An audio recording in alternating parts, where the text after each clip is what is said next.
Hello, Kentucky. Matt Tackett here. Excited to welcome you to this episode of the KAED Netcast, where every edition we have a special guest. And today is no different, as we're excited to welcome Miss Amanda Davenport of the Lake Barkley Partnership to the KAED Netcast. Now, Amanda is a newer member to our association, but she's injected a ton of innovation and vibrance and has had great success in a short amount of time in an important area of this Commonwealth. So we're very excited to talk about that. We also owe Amanda a very big congratulations, and you'll learn why in just a few minutes on this episode of the KAED Netcast.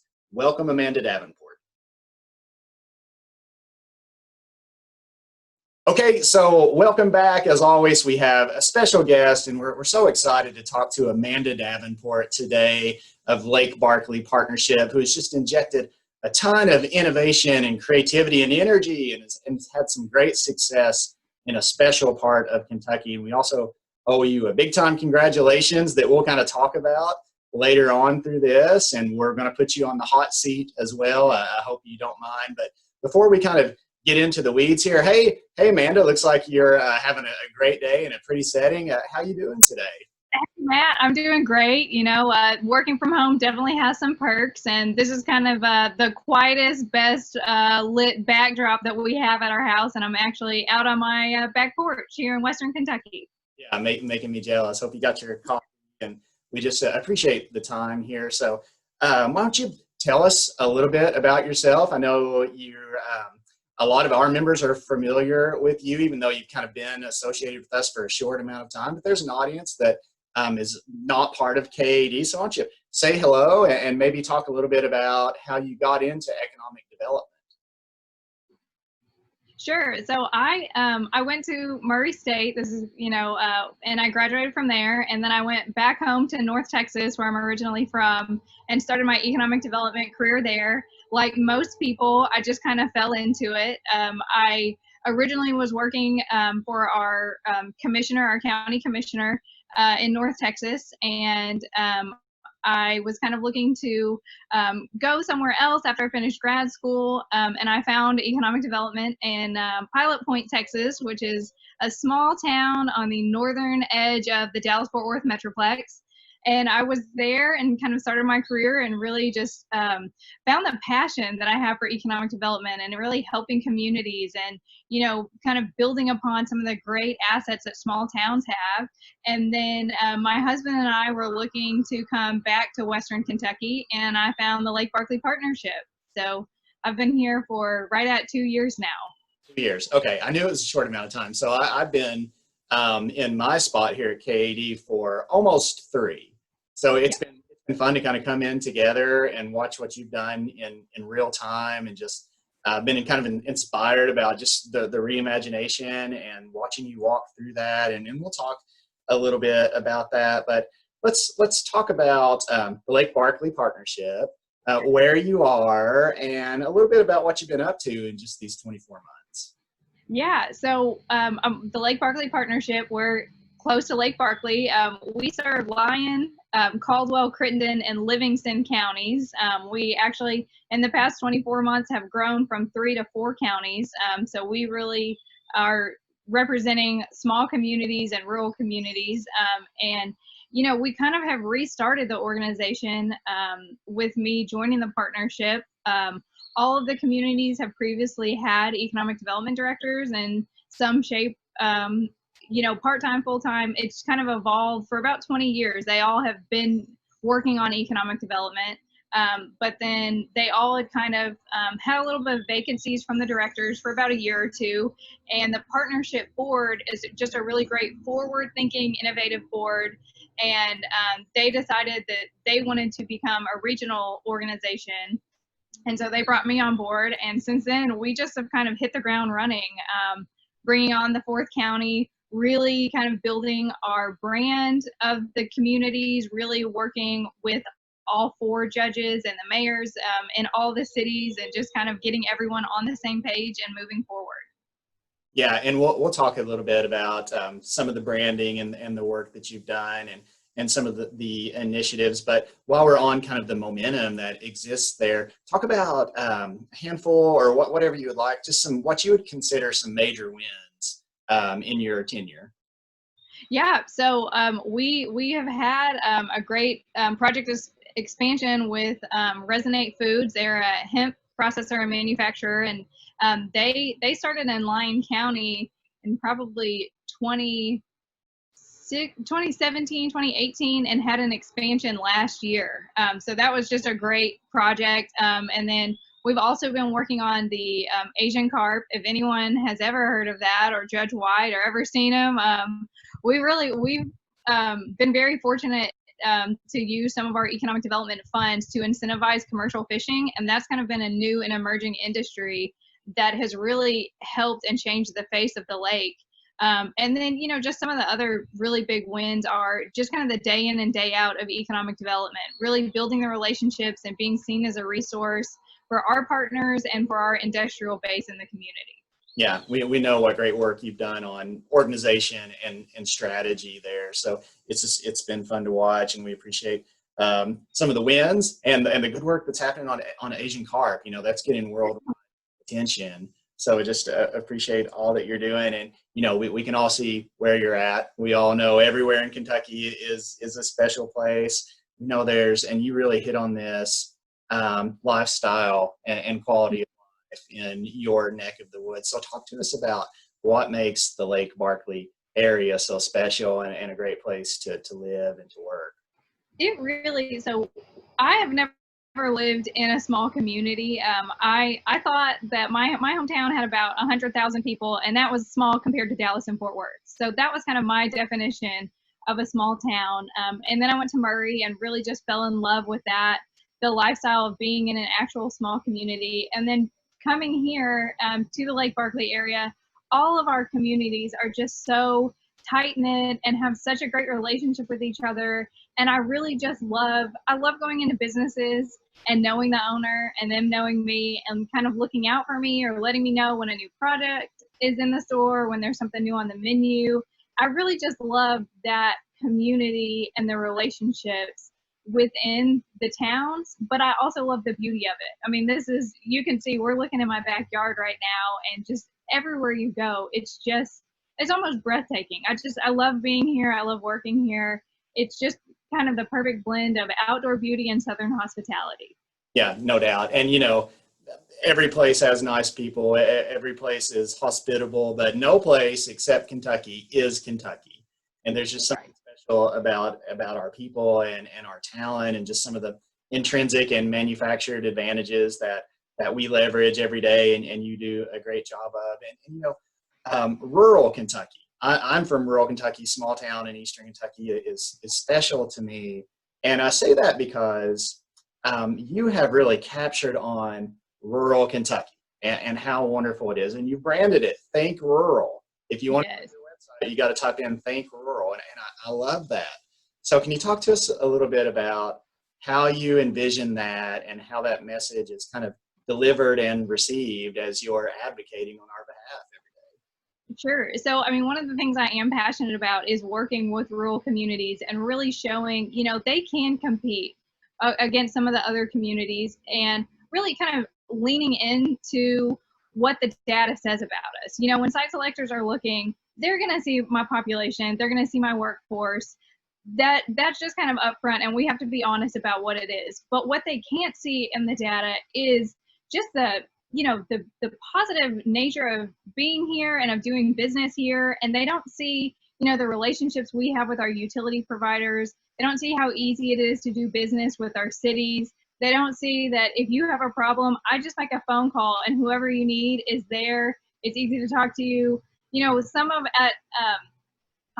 of our industrial sites with some of the IDA board members, they negotiate deals and it's still a handshake deal. They get everything written on paper, but everything is just kind of negotiated as easy as can be. I love the state's brand of Think Kentucky. So I just kind of thought, let's also think rural when we're thinking about Kentucky, and just kind of, enjoy the lifestyle that comes with being here, and enjoy the, kind of cost effectiveness of locating here.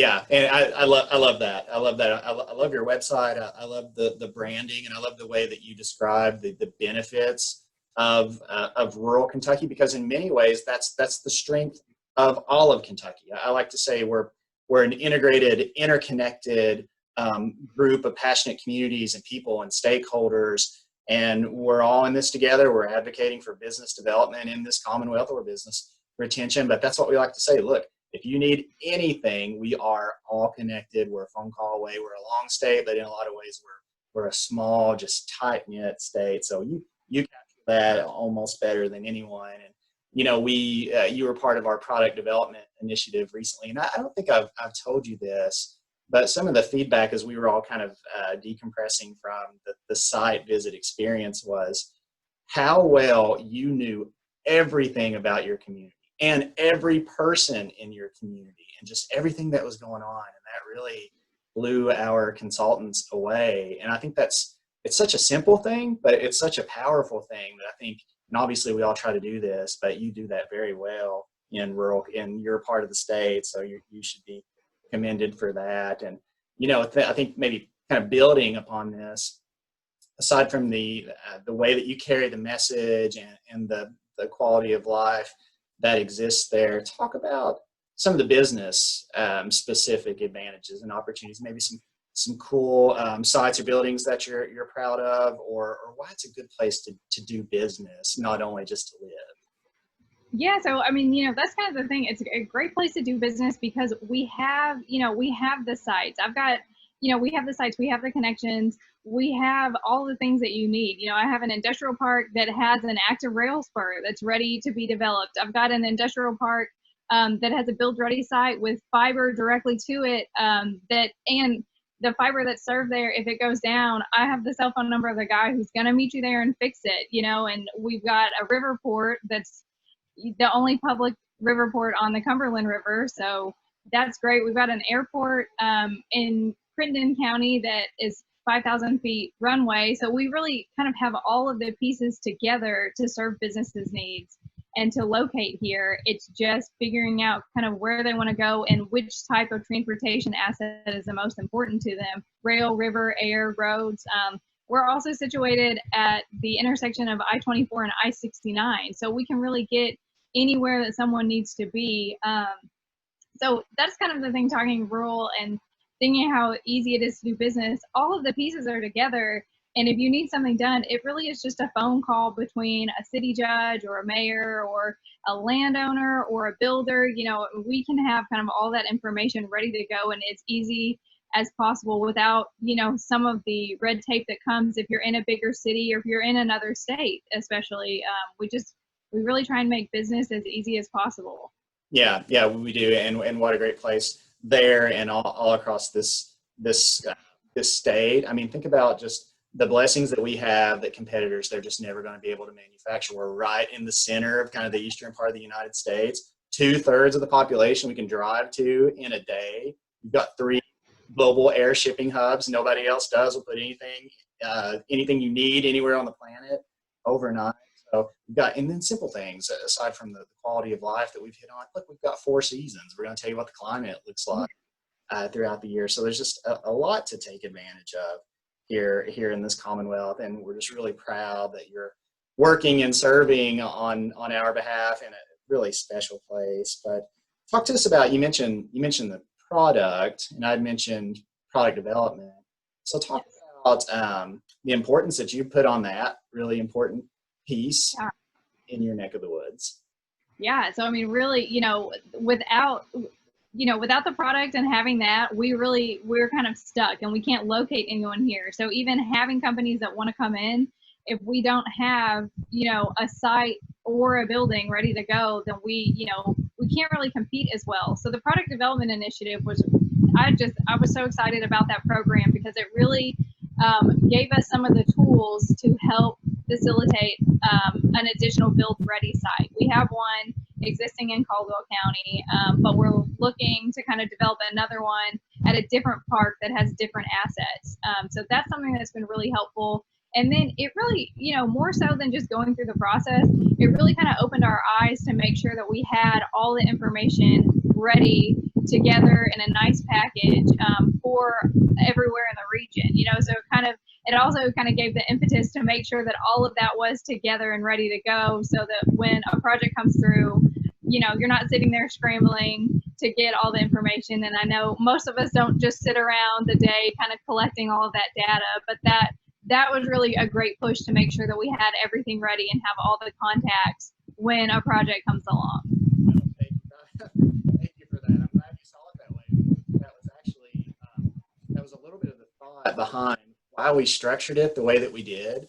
Because look, it was a really extensive application, RFI, that people had to respond to be part of our product development grant making initiative. So we thought there was value in that exercise. And look, this was an educational program for us. So just by participating, you receive detail report about your workforce, your community, your sites. You got to interact with globally active site location consultants. But the final step of that program was an influx of capital into a cider building up to $500,000 that was matched locally, which was an investment into job creating activity. We're so proud of that program. We walked through year one. We're really looking forward to whatever the next version of that program looks like, because we know we've got to be making these investments into economic development probably now more than ever.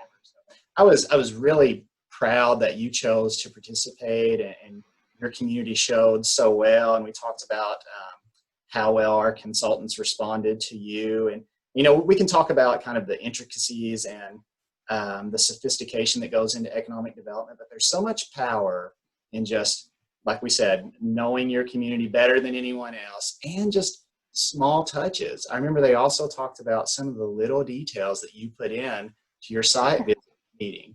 And I think maybe you had some cookies or some cups or something that belonged to your Yeah, I rated all the dishes in our house. I think we ate off paper plates for about 3 days while I washed and dried everything and got it all organized, because I really wanted, like you said, so much of what we do is building relationships, and a lot of the presentation is in some of the details. And I really wanted to show them, our hospitality, and that we wanted to work with them, and we're excited for them to be here. And we hosted our meeting at the school, in the school board room in Lyon County.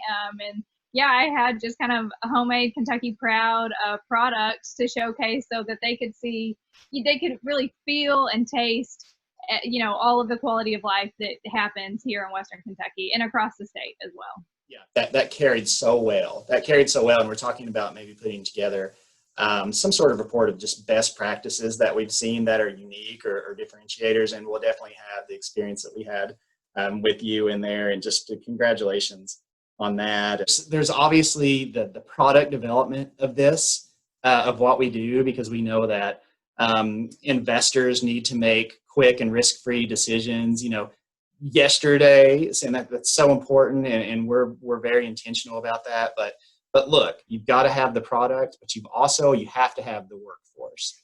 So now you do a good job leveraging the attributes that are there. So can you talk about what's going on innovative with workforce? Sure. So, workforce is really, like you said, it's the push. That's kind of the key question now. What does a workforce look like? So our two main things that we're doing is, one, we want to be seen as the resource for jobs, so that our community knows if they're looking for a job, they can come to our website, and we will have every job opening available in our 4-county region.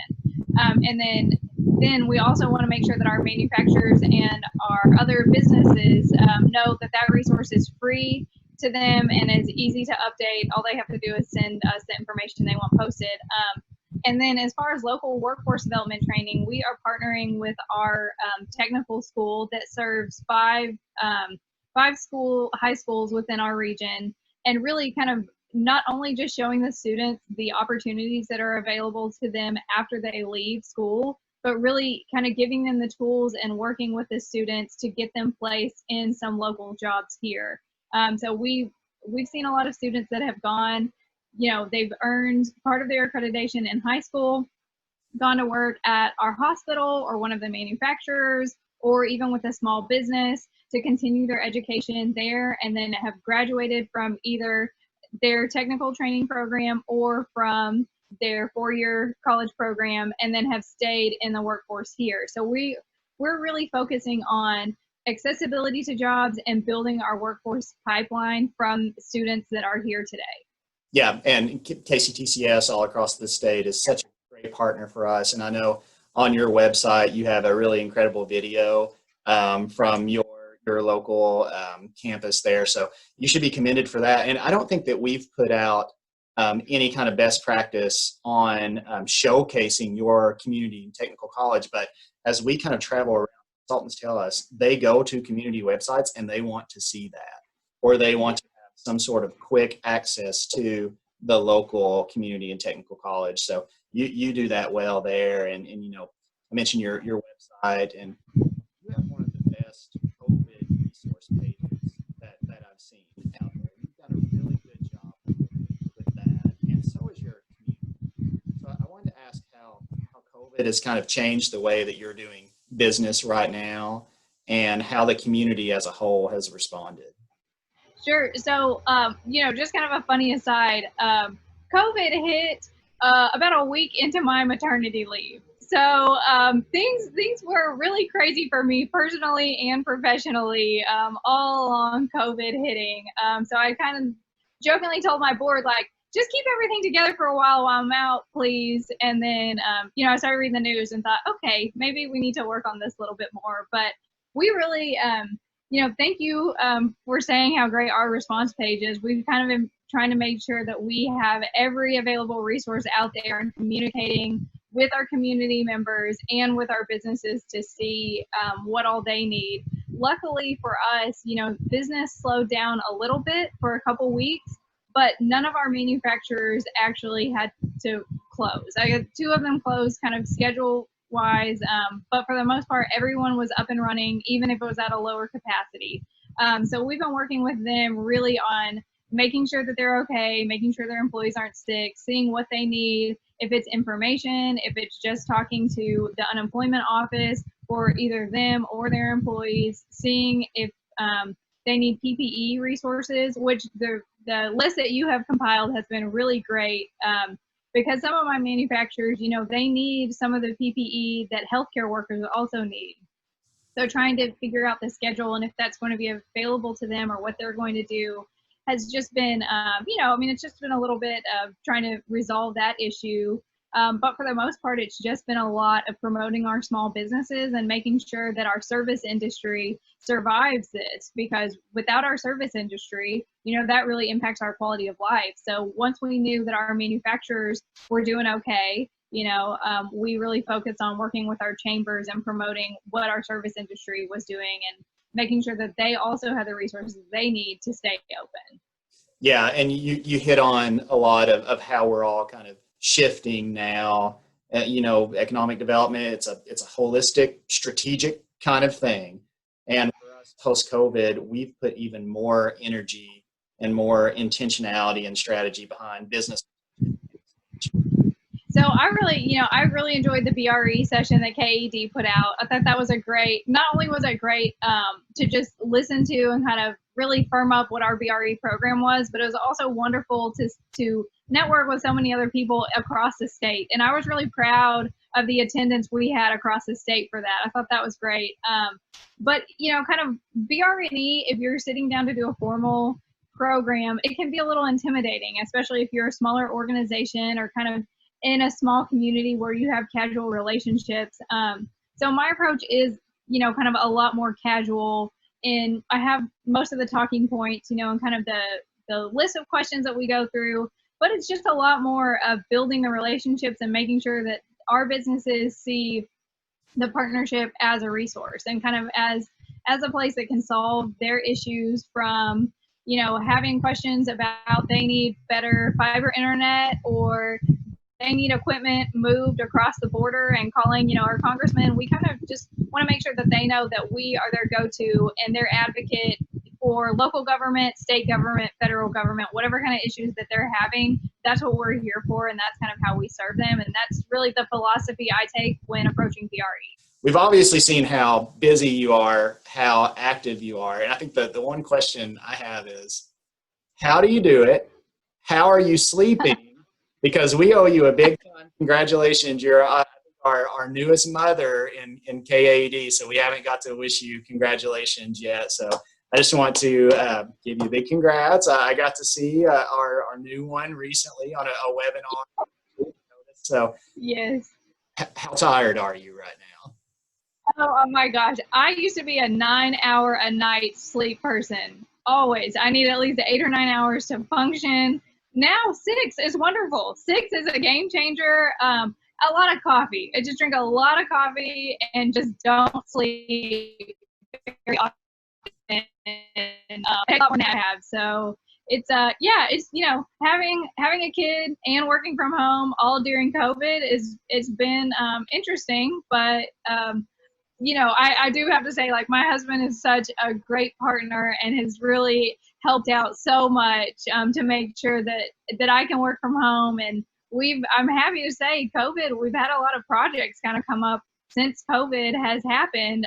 So we've been being really agile to make sure that we can work on those projects. And he really has been just my support system so that I can take phone calls and try not to have a screaming baby in the background. Oh, yeah, that's great. Well, I wanted to ask you about how project activity was, so that's good to hear. But gosh, I know I have a 2-year-old who's still not sleeping through the night.